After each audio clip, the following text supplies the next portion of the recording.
alliance together, the EU, NATO, and all of our allies, including our Asian allies. As a result, we've been able to ramp up our economic pressure on Putin and further isolate Russia on the global stage.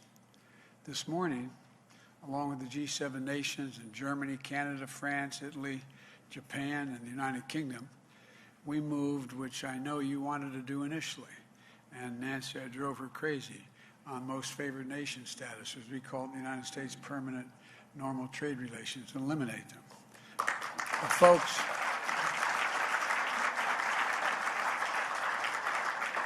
I know I've occasionally frustrated you, but more important than us moving when we want to is making sure all of NATO is together.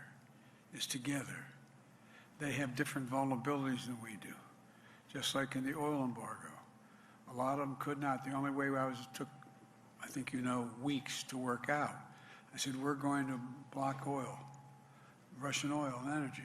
We consume 15% of it. They rely totally on it.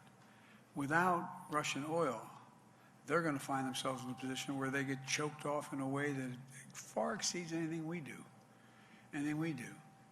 So it took a long time sitting with my counterparts and saying, look, we're going to block oil, but I'm not going to ask you to do it.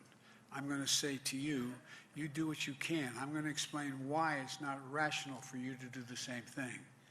In the meantime, we're going to help you get energy through liquefied natural gas and a whole range of other things.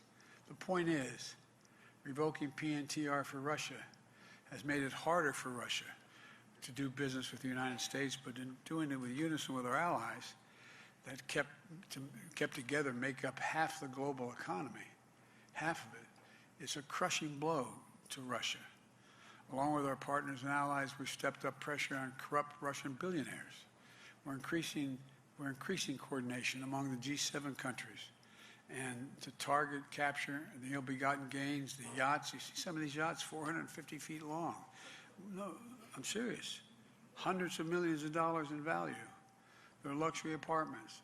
The totality of our economic sanctions and export controls are crushing the Russian economy.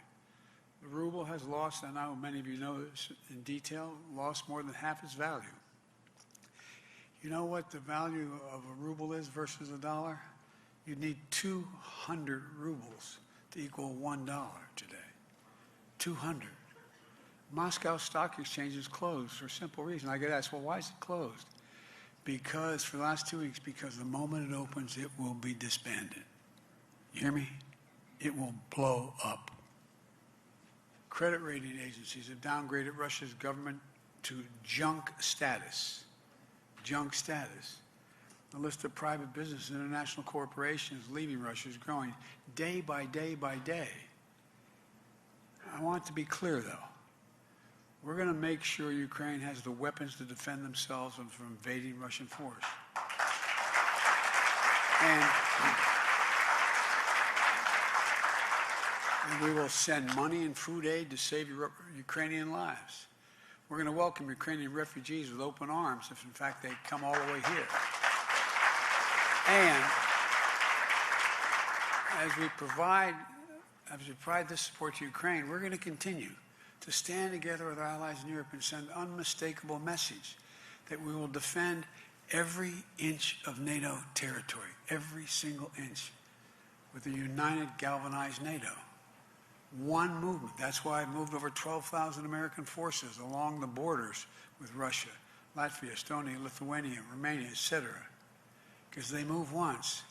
Granted, if we respond, it is World War III, but we have a sacred obligation on NATO territory, a sacred obligation, Article 5. And we will not, although we will not fight the Third World War in Ukraine. Putin's war against Ukraine